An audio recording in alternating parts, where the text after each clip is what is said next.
புரட்சி தமிழரின் எழுச்சி பயணம் தானே சொல்றாங்க. பேர் எது வேணுமோ வச்சுக்கலாம். பேர் எப்படி வேணுமோ வச்சுக்கலாம். விளக்கமாருக்கு பட்டு குஞ்சம்னு பேர் வச்சிடலாம். விளக்கமாறு தானே. நான் உதாரணத்துக்காக சொன்னேன். அவரை குறைத்து மதிப்பிட வேண்டும் என்பதற்காக அல்ல.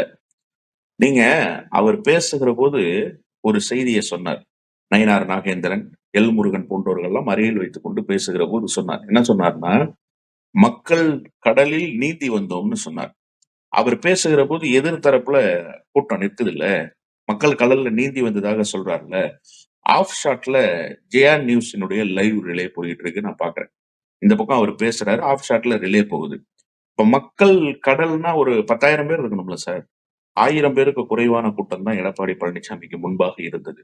நீங்கள் கணக்கெடுத்து தலைகளை எண்ண முடியும். அவ்வளவு குறைவான கூட்டம் தான் இருந்தது. அப்போ எடப்பாடி பழனிசாமி பேசுவது போல அங்க கூட்டம் இல்லை. இன்னொரு விஷயம் நான் சொல்லட்டுமா? 2006 2011 வரைக்கும் கலைஞர் தலைமையிலான திமுக அரசு அதிகாரத்தில் இருந்தது. கொடநாடு எஸ்டேட்டை விட்டு வெளியிலேயே வரல ஜெயலலிதா. வெளியில் வருவது என்று முடிவெடுத்த பிறகு 3 பாயிண்ட் செலக்ட் பண்ணாங்க. திருச்சி, மதுரை, கோவை. 3 இடங்களிலும் அரசை கண்டித்த ஆர்ப்பாட்டம். நல்லா புரிஞ்சுக்கணும். அரசை கண்டித்த ஆர்ப்பாட்டம். ஒவ்வொரு பாயிண்ட்லயும் 10 லட்சம் பேர் திரண்டாங்க. 10 லட்சம் பேர் திரண்டாங்க. திருச்சியில எல்லாம் ஊரு கொள்ளாத கூட்டம். அது வரைக்கும் திருச்சி வரலாறு காணாத கூட்டத்தை அன்றைக்கு பார்த்தது. அவ்வளவுதான். தேர்தலுக்கு அதிமுக தயாரானது, ஒரு பெரிய எழுச்சி உண்டானது. உண்மையிலேயே அதுதான் எழுச்சி பயணம். அப்படி ஒரு எழுச்சி இங்க இருக்கான்னு கேட்டா இல்ல.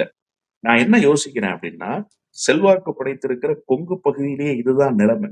அவர் என்ன எதிர்பார்த்தாருன்னா, கொங்கில் இருக்கிற எழுச்சி பேரணி என்பது, எழுச்சி பயணம் என்பது அப்படியே நாடு முழுவதும் இருக்கிறது போல ஒரு தோற்றத்தை உருவாக்கலாம் அப்படிங்கிறது தான் அந்த பகுதியை செலக்ட் பண்ணதுக்கான காரணம். இல்லைன்னா கொங்கு பகுதியை செலக்ட் பண்ண வேண்டிய அவசியம் இல்லை.